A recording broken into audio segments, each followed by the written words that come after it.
আজকে সেন্সেক্সের এক্সপায়ারি ছিল, তো আমরা ফার্স্ট হাফে মার্কেট মোটামুটি একটা পজিটিভে ট্রেড করছিল, কিন্তু ক্লোজিং টাইমে আমরা নিফটির মধ্যে 29 পয়েন্টের মতন, সেন্সেক্সে 13 পয়েন্ট এবং ব্যাংক নিফটিতে 190 পয়েন্ট নেগেটিভে ক্লোজ পেয়েছি। এছাড়াও মিড ক্যাপ এবং স্মল ক্যাপ ইন্ডেক্সের মধ্যেও ভালো প্রফিট বুকিং এসছে। মিড ক্যাপ ইন্ডেক্স 364 পয়েন্ট এবং স্মল ক্যাপ ইন্ডেক্স 64 পয়েন্ট নেগেটিভে ক্লোজ দিয়েছে। আগামীকাল নিফটি ব্যাংক নিফটি কীরকম ট্রেড করবে সেটা নিয়ে আলোচনা করব। এর সাথে সাথেই আপনারা অনেকগুলো স্টক সম্পর্কে আলোচনা করার জন্য রিকোয়েস্ট করেছেন, তার মধ্যে থেকে আজকে 3টে স্টক নিয়ে আলোচনা করব। চলুন তাহলে ভিডিওটা শুরু করা যাক। চ্যানেলে যদি ফার্স্ট টাইম ভিজিট করে থাকেন অবশ্যই চ্যানেলটা সাবস্ক্রাইব করে নেবেন আর পাশে থাকা বেল আইকনটা প্রেস করে রাখবেন। আমি ভিডিও আপলোড করার সাথে সাথে আপনাদের কাছে ভিডিওটা পৌঁছে যাবে। আমি রেগুলার মার্কেট নিয়ে আপডেট দিই এবং বিভিন্ন স্টক নিয়ে আলোচনা করি। এই মার্কেটের আপডেট এবং স্টক নিয়ে যদি আলোচনা আপনার ভালো লাগে তাহলে চ্যানেলটা সাবস্ক্রাইব করে রাখতে পারেন। আর ভিডিওটা ভালো লাগলে লাইক এবং শেয়ার করতে ভুলবেন না। তো আজকে আমরা মার্কেটের মধ্যে নিফটিকে দেখলাম 25,166-তে ওপেন হয়েছিল, সেখান থেকেই হাই তৈরি করেছিল 25,182। তারপর কিন্তু মার্কেটের মধ্যে আমরা ভালো ডিপ দেখতে পাই, যেটা নিচের দিকে 25,000কে সাপোর্ট রেখেছিল এবং 25,035 পর্যন্ত লো তৈরি করেছিল নিফটি, এবং ক্লোজিং টাইমে আমরা ক্লোজ পেয়েছি 25,060-এ। তো আজকে আমরা যদি দেখি যে নিফটির মধ্যে এই যে সেলিংটা হচ্ছে, তার কারণ এফআইসরা কিন্তু এখনও তারা হায়ার লেভেলে সেলিং করছে আর ডিআইসরা লোয়ার লেভেলে বাই করছে, তাই নিফটি কিন্তু একটা রেঞ্জের মধ্যে ট্রেড করছে, যেটা নিচের দিকে 25,000 থেকে 25,050 আর ওপরের দিকে 25,150 থেকে 25,200 এই লেভেলের মধ্যে কিন্তু নিফটি ট্রেড করছে। এই জন্য আমরা মার্কেটের মধ্যে দেখতে পাচ্ছি একটা রেঞ্জের মধ্যেই ট্রেড করছে। তো আজকে নিফটিতে আমরা দেখেছি IT sector, auto, Pharma, FMCG এই প্রত্যেকটা সেক্টরে কিন্তু আজকে ডিক্লাইনে ট্রেড করেছে।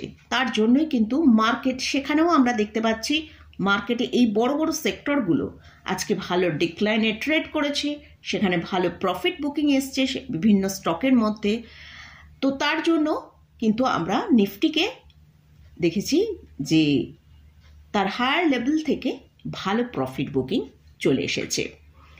আজকে কেমিক্যাল সেক্টর কিছুটা নিফটিকে হেল্প করেছে আপসাইড দেখানোর জন্য, তো কেমিক্যাল সেক্টরের মধ্যে আজকে ভালো একটা বাই আমরা দেখতে পেয়েছি। তো আগামীকাল নিফটি ব্যাংক নিফটি কীরকম ট্রেড করবে সেটা নিয়ে আলোচনা করার আগে গ্লোবাল মার্কেটের দিকে ফোকাস করব। সেখানে আমরা দেখতে পাচ্ছি এশিয়া মার্কেটে নিকাই 44 পয়েন্ট নেগেটিভে, হ্যাংসেন 135 পয়েন্ট পজিটিভে এবং ইউরোপ মার্কেট ফিজ 6 পয়েন্ট পজিটিভে, ক্যাক্স 41 পয়েন্ট নেগেটিভে, ড্যাক্স 202 পয়েন্ট নেগেটিভে ট্রেড করছে।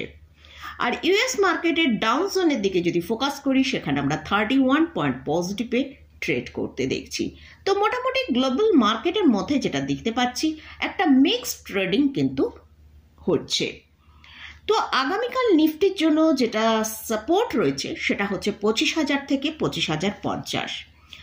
যদি নিফটি কোনো কারণে 25,000 লেভেলকে ব্রেক করে তাহলে কিন্তু নিফটির মধ্যে ভালো সেলিং আসতে পারে, যেটা নিচের দিকে 24,900 থেকে 24,850 পর্যন্ত নিচের দিকে আসতে পারে। আর নিফটি যেমন আগেই বললাম নিফটি একটা রেঞ্জের মধ্যে ট্রেড করছে, যেটা নিচের দিকে 25,000, ওপরের দিকে 25,180 থেকে 200 এই জায়গার মধ্যেই কিন্তু ট্রেড করছে। তো আগামীকাল যদি আমরা নিফটিকে ওপরের দিকে 25,180-র ওপর ট্রেড করে সাস্টেন করতে দেখতে পারি তাহলে নিফটি ওপরের দিকে 25,200 থেকে 25,250 পর্যন্ত আপসাইড যেতে পারে। তার জন্য কিন্তু 25,880 লেভেলকে পার করে অন্তত 30 মিনিট সাস্টেন করলে তবেই কিন্তু আমরা একটা ভালো আপসাইড নিফটির মধ্যে দেখতে পাবো। তো এটা গেল নিফটি নিয়ে আলোচনা করলাম। এবারে আসছি ব্যাংক নিফটি। ব্যাংক নিফটিও কিন্তু একটা রেঞ্জের মধ্যেই ট্রেড করছে, নিচের দিকে 56,600 থেকে 56,700, ওপরের দিকে 57,200 থেকে 57,300, এই রেঞ্জের মধ্যে ট্রেড করছে। যেদিকে রেঞ্জকে ব্রেক করবে সেখানেই একটা বড় মুভ আসার সম্ভাবনা আছে। যদি আজকে ব্যাংক নিফটির মধ্যে যেহেতু পিএসইউ ব্যাংকিং স্টকের মধ্যে একটা প্রফিট বুকিং ছিল, অর্থাৎ সেই স্টকগুলো ডিক্লাইনে ট্রেড করেছে, তাই কিন্তু আমরা আজকে ব্যাংক নিফটির মধ্যেও ভালো সেলিং দেখতে পেয়েছি। তো আগামীকাল যদি ব্যাংক নিফটি 57,300-র ওপর ট্রেড করে সাস্টেন করে, তাহলে ব্যাংক নিফটি ওপরের দিকে 57,450 থেকে 57,500 এই লেভেল পর্যন্ত একটা আপসাইড দেখাতে পারে।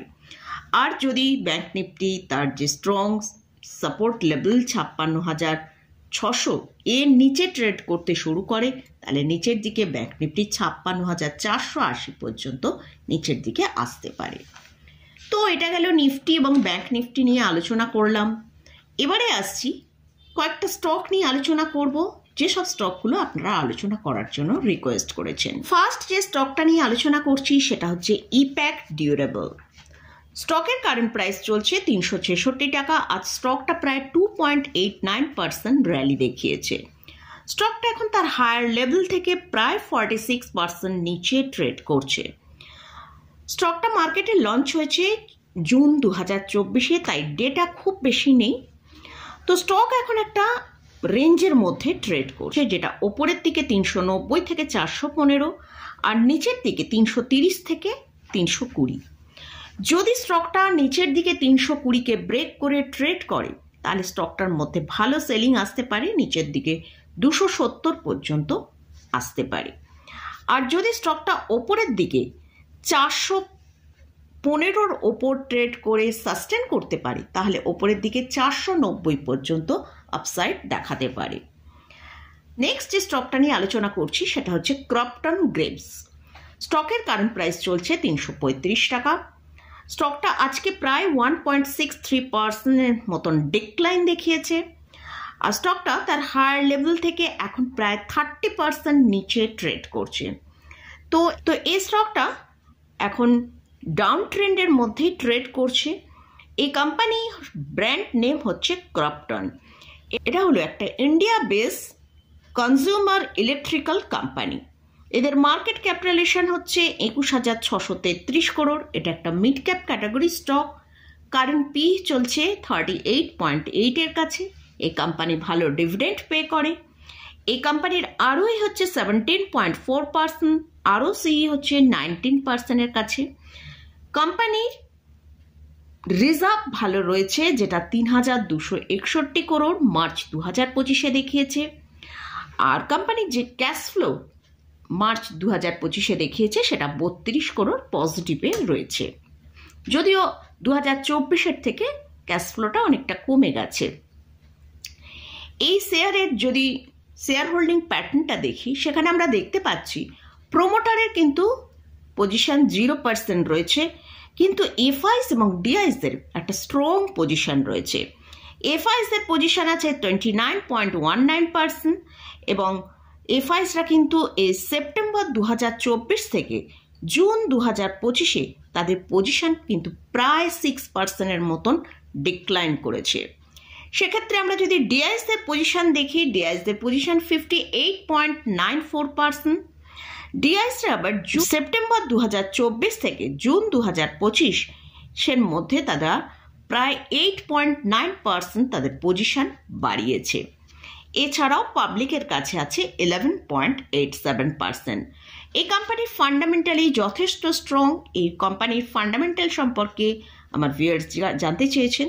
তো ফান্ডামেন্টাল খুবই স্ট্রং, স্টকটা ঠিকঠাকই আছে, তবে এখন ডাউন ট্রেন্ডে চলছে। তো যদি স্টকটা হোল্ডিংয়ে থাকে তাহলে হোল্ড করা যেতে পারে। লাস্ট যে স্টকটা নিয়ে আলোচনা করছি সেটা হচ্ছে অমর রাজা এনার্জি অ্যান্ড মোবিলিটি লিমিটেড। স্টকের কারেন্ট প্রাইস চলছে 1000। স্টক এখন তার হায়ার লেভেল থেকে প্রায় 45% নিচে ট্রেড করছে। এই স্টকের জন্য যেটা স্ট্রং সাপোর্ট রয়েছে সেটা 910 টাকার কাছে, যদি এই সাপোর্টটা ব্রেক করে স্টকটা কিন্তু নিচের দিকে 750 টাকা পর্যন্ত আসতে পারে। আর স্টকটা এখন কিন্তু ডাউন ট্রেন্ডের মধ্যেই ট্রেড করছে। যদি স্টকটা 1100 টাকার ওপর ট্রেড করে সাস্টেন করতে পারে তাহলে স্টকটা ওপরের দিকে 1250 পর্যন্ত শর্ট টার্মে মুভ করতে পারে। তো মোটামুটি এইসব স্টকগুলো নিয়ে আপনারা আলোচনা করার জন্য রিকোয়েস্ট করেছেন, তো তাই এই স্টকগুলো আলোচনা করলাম। তো স্টক এবং ইন্ডেক্স নিয়ে আলোচনা করলাম। এসব স্টকে বা ইন্ডেক্সে কোথাও কোনো রেকমেন্ডেশন নেই। যদি স্টকে বা ইন্ডেক্সে কোথাও কোনো পজিশন নিতে চান তার আগে ভালো করে চার্ট অ্যানালিসিস করে নিন, তারপর পজিশন নেবেন। তো মোটামুটি আজকের মতন ভিডিওটা এখানেই শেষ করছি। ভিডিওটা যদি ভালো লাগে অবশ্যই লাইক করবেন, শেয়ার করবেন, সাবস্ক্রাইব করবেন। ধন্যবাদ।